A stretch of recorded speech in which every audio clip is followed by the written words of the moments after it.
Good morning. It's a great pleasure for me to give you a short summary of the work of the Bureau of Women Parliamentarians last April in Dhaka and earlier this morning here in St. Petersburg. Let me just say that we are all delighted to be here in such an enchanting city. First, on behalf of the Bureau's members, I wish to thank our hosts for welcoming us in Russia. We are really honored to be here for the 137th Assembly. My remarks will focus on 4 points. First, as we are celebrating here in St. Petersburg the 5th anniversary of the Plan of Action for Gender-Sensitive Parliaments, the members of the Bureau discussed at length ways to promote the innovative strategies of the Plan of Action in our parliaments and globally. We have proposed to make a first inventory of the flagship actions carried out by parliaments over the past 5 years to enhance their gender sensitivity and their ability to deliver on gender equality. This afternoon, the forum will provide a platform to showcase and share gender-sensitive measures adopted by parliaments and lessons learned from these initiatives. These can include measures to achieve equality in leadership positions in parliament or mechanisms and structures to strengthen Parliament's capacity to address gender equality issues. Such measures can also aim to transform the parliamentary work environment to better balance work and family obligations and to ensure that Parliament is a respectful and open workplace where no one is discriminated or denigrated on the basis of gender. I invite you to take part in this afternoon's debate and share initiatives that your Parliament has put in place to become a more gender-sensitive institution. Speaking about ways to respond to the needs and priorities of both men and women leads me to my second point. I wish to highlight the theme of the third parity debate organized by the Forum of Women Parliamentarians, and that will take place on Tuesday, 17 October at 11 a.m. in this same room. For this parity debate, the Bureau selected the theme of exercising budget oversight for the common good.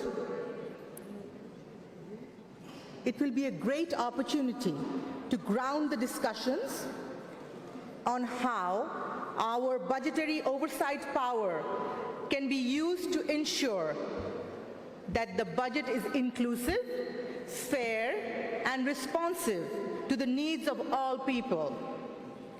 We invite you to come to the debate and share information and experience on key strategies such as gender-responsive budgeting for improving parliamentary oversight and leaving no one behind.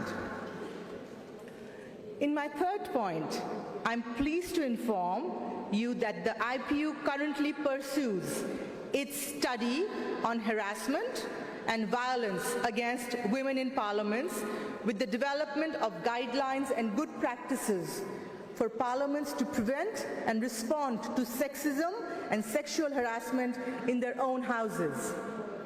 The organization will also pursue the study with a focus on the regional level, beginning in Europe, where the IPU will work in cooperation with the Parliamentary Assembly of the Council of Europe, PACE, on a study on sexism, harassment, and violence against women parliamentarians and women parliamentary staff.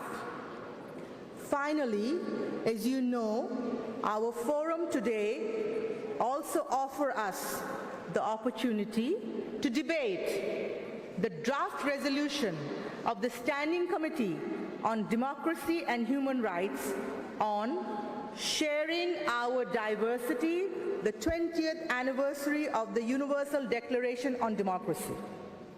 This is a worthy exercise, as our debate will allow us to consider amendments from a gender perspective to the draft resolution. We will split in two working groups.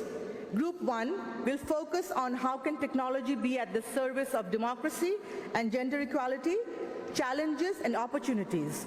The Bureau agreed that Ms. Gumerova from Russia, from the Russian Federation, will chair Group 1. And Ms. Surivet Chapon from Thailand will be the rapporteur. Group 2 will debate educating for democracy and gender equality at all steps of the ladder: family, community, and state. The Bureau agreed that yours truly from Bangladesh will chair the group 2, and that Ms. Al-Hilaisi from Saudi Arabia will be the rapporteur.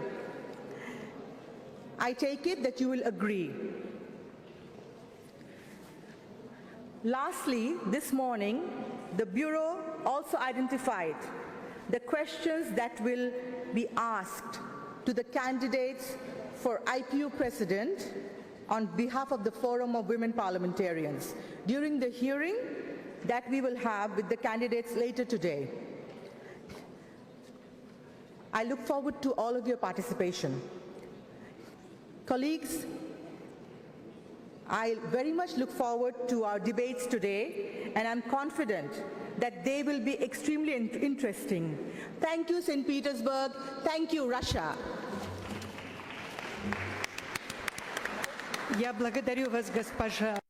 Thank you, Mrs. Han, for your remarks, for your information about the groups and how they will work at the forum. Distinguished colleagues, as you know, the Gender Partnership Group of the IPU tracks the participation of women and men in the IPU. Unfortunately, the group has not met yesterday, but we have Zeina with us, who will provide us detailed statistics on women participation. Thank you. Thank you, Madam Chairperson. I will speak from here if you allow me. Just a quick point to share with you the state of women and men participation in this 137th Assembly.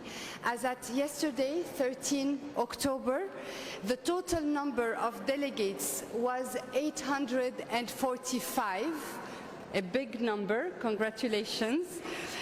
Among them, 248 were women. This represents a proportion of 29.3%.